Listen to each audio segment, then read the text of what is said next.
everyone. My name is Melissa Shackelford, and I serve as the Director of Program Curation at Upper House. I hope you are doing well this afternoon, enjoying a bit of sunshine, maybe coming through your windows, and enjoying also the gradual warming trend we've been having here in Madison.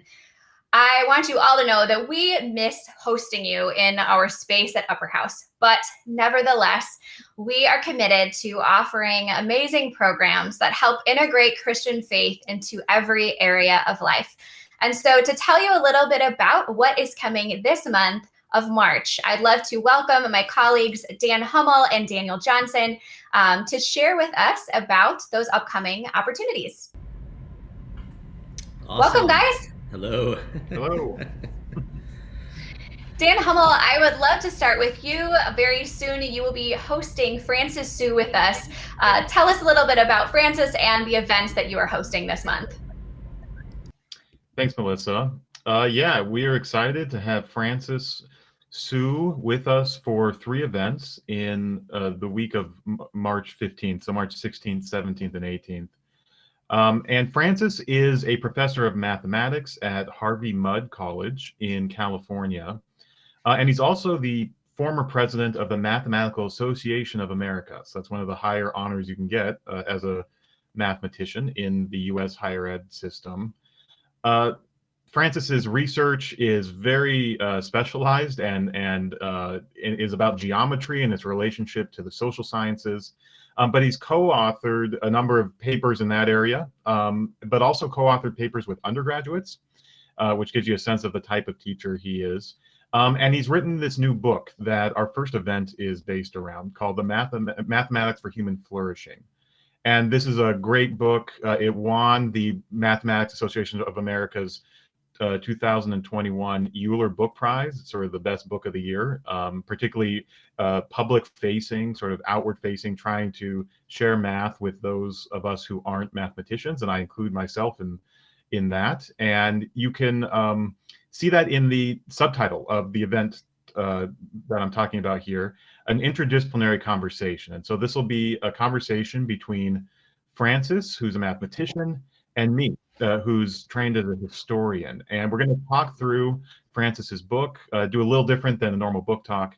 And a lot of the chapters in Mathematics for Human Flourishing are based around concepts like beauty or justice or power or equality, concepts that have a lot of resonance for a lot of us, I think. And so Francis will be talking about the book. I'll be asking questions from trying to represent the rest of us, those outside of mathematics and particularly in the humanities. And we're just going to go through some of the key points of the book. So really looking forward to that conversation on Tuesday, March 16th at 12 Central Time. And then we're going to have Francis on Wednesday and Thursday as well for a pair of events that are focused less on math as a topic and more on Francis's life and his thoughts about vocation and career and meaning in what we do on a daily basis. So on Wednesday at 4 p.m., we're going to talk about bridging the gap between faith and vocation. And this will be more of a presentation by Francis, giving us his story, his biography, his attempts to integrate his career as a mathematician with his faith as a Christian. And there will be a little sort of call and response with this event, and this is actually going to be hosted in a Zoom meeting format so that we all see each other and can interact with Francis as well. So for anyone who's going through questions about how to relate what they do on the day-to-day work that they do with their faith, this is a conversation you'll want to be a part of. And then finally on Thursday, we will be talking about another aspect to that same sort of vocational conversation, but in some ways the flip side of it, sort of how to not totally integrate yourself with your work. Francis will talk about the enigma of academic success. And so if you're familiar with the academy, there's often a drive, like in many industries, to succeed at a professional level. And many people who sort of make that big jump and reach the summit of whatever their particular field is often report back that there's a hollowness to it, or there's a lack of total and complete satisfaction. Maybe that's not too surprising. But Francis will talk about that in the context of his academic career, but also be talking about principles that are applicable far beyond that. And so he'll be again talking biographically about his success as a mathematician and as a professor and a writer, but also how to hold those things in balance with family and faith and the other important things in life. So very excited to be welcoming Francis. These are all virtual events, but be welcoming him and working alongside our partner organization, Anselm House at the University of Minnesota, to bring Francis Su to Upper House for this week in March. Dan, these events sound so rich, and Francis sounds like a fascinating individual. Can you tell us a little bit about what else should we know about Francis? He's clearly accomplished, but you got to work with him on preparing these events, putting them together. What else did you learn about him that might be interesting? Yeah, he's a very delightful guy. He's really experienced giving talks. He loves teaching in the classroom, but he also loves talking with organizations and in different venues. And so one of the things you just get from him right away is this energy, this desire to apply mathematics as widely as possible, sort of being the evangelist for mathematics. One of the interesting things when you read the book, Mathematics for Human Flourishing, a lot of the book is structured actually around letters that Francis was writing with a prison inmate named Chris, who is credited in the book and is actually a key part of the book. But in those letters, you see this dialogue between two people who'd never actually met each other in person, but who developed this friendship. And you can just sort of get a sense of Francis's personality there too. Very warm, very engaging in every conversation he's in. And so when we do these events with him in March, I'm really just excited to get him connected with people in our community and see where it goes. I think there will be a lot of interesting avenues to these events that we can't plan out, but that'll sort of emerge from the interaction between him and our community. Yeah, thank you so much. That sounds so great. I'm really looking forward to those. Thanks for the work you put into that. I'd love to turn to Dan Johnson. Really excited about the event that he has coming up, Worked Up. It's a conference. Dan Johnson, can you share with us a little bit about the conference for undergrads? Yeah, Melissa, thanks so much. We are hosting a biannual conference that we do on faith, work, and calling for undergrad students. And this year, we are doing a conference on Worked Up, Navigating Career and Calling After College. It comes from a little booklet that Paige Wiley and Luke Bobo put together from Made to Flourish, and I'll talk about that in just a second.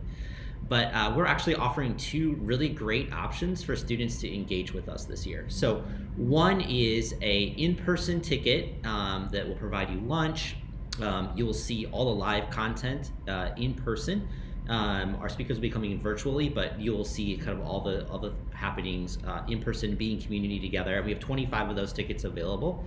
And then we have a virtual option for $10, and that allows you to tune in from basically anywhere that you want to, and you're able to go through all the main sessions virtually, and then as well as our practical kind of breakout sessions. So really excited about that. We're going to talk about 4 main things throughout the day.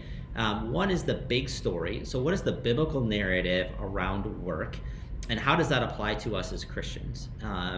And so Luke Bobo is going to take us through what he calls the big story around creation and fall, redemption and consummation, the whole kind of biblical narrative as it relates to work.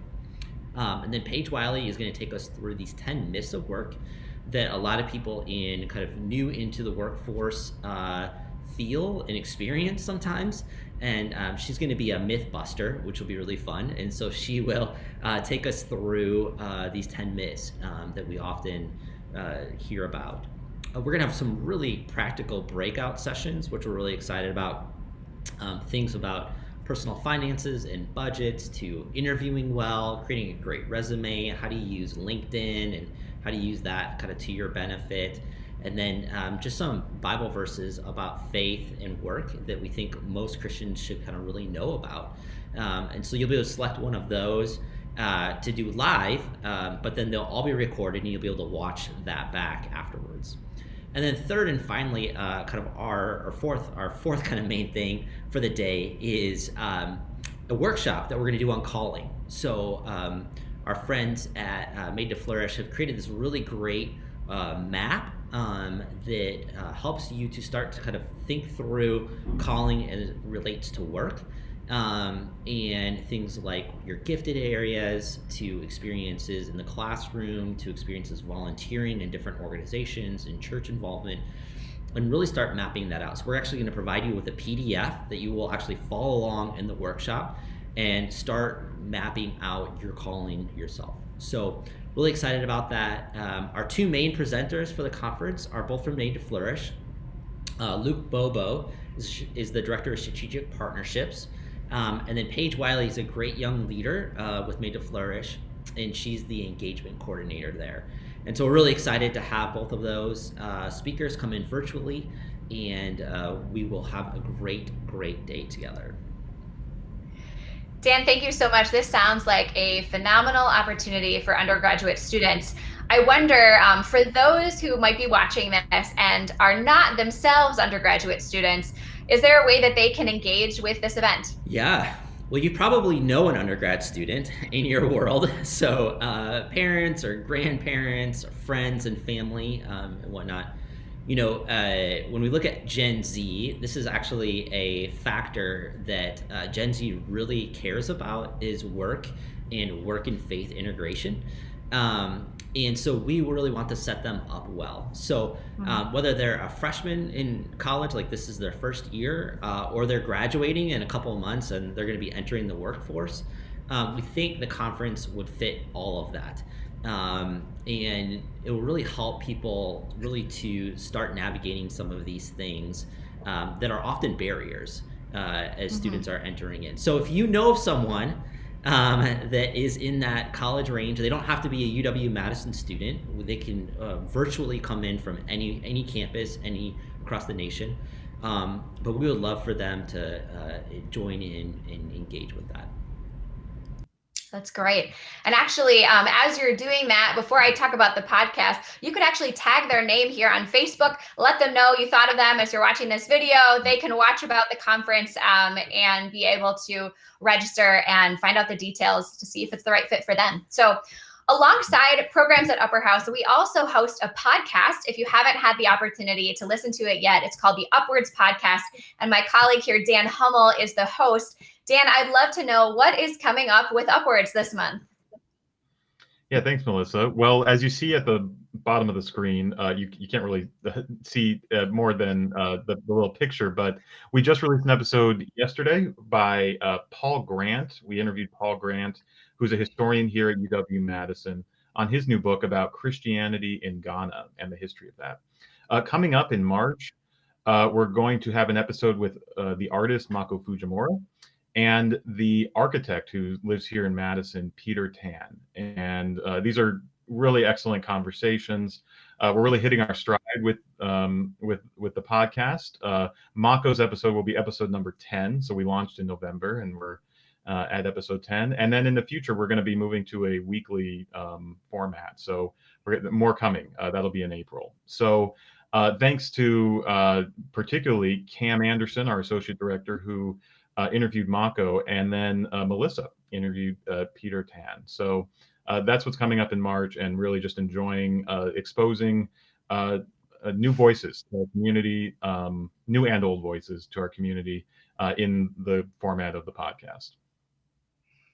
Thanks, Dan. I'm really looking forward to listening to some of those episodes myself. Thank you all for joining us and hearing about what is coming up this month in March. If you want to learn more and to register, we want to invite you to visit our website, upperhouse.org. And if you add /events, that's exactly the page you need to be at to register for all of these opportunities and more. We also want to remind you, if you have missed an event, you can actually go back into our archives on our YouTube channel and view those on your own time. So we definitely want to let you know you haven't missed out. And then as you're seeing on the bottom of your screen, we also want to invite you to follow along with us on social media on Facebook, Instagram, and Twitter. These are great places to stay right up to date on what is coming your way from Upper House. Thank you again so much. We look forward to hosting you virtually in this month of March.